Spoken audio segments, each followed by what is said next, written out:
ضیاء الحق کی صدارت کا جائزہ۔ محمد ضیاء الحق محمد ضیاء الحق 1924 سے 1988 ایک پاکستانی فوجی جنرل تھے جنہوں نے 1978 سے لے کر 1988 میں اپنی موت تک پاکستان کے چھٹے صدر کے طور پر خدمات انجام دیں۔ 1977 میں فوجی بغاوت۔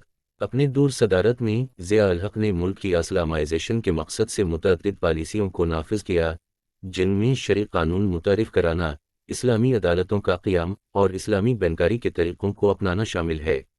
اس نے افغانائزیشن کا ایک پروگرام بھی شروع کیا، جس میں افغانستان میں سوویت یونین کے خلاف لڑنے والے افغان مجاہدین کی حمایت شامل تھی۔ ضیاء الحق کی حکومت میں انسانی حقوق کی خلاف ورزیوں کی خصوصیت تھی، جس میں سیاسی اختلاف رائے کو دبانا اور پریس کی آزادیوں کو سلب کرنا شامل تھا۔ انہوں نے ایک متنازعہ مقدمے کے بعد 1979 میں بھٹو کو پھانسی بھی دی، جس کی بین الاقوامی مذمت ہوئی۔ ضیاء الحق کی موت 1988 میں ایک طیارہ حادثے میں ہوئی، جس کے بارے میں خیال کیا جاتا ہے کہ یہ تخریب کاری کا نتیجہ تھا۔ ان کی موت سے پاکستان میں سیاسی عدم استحکام کا دور دورہ ہوا۔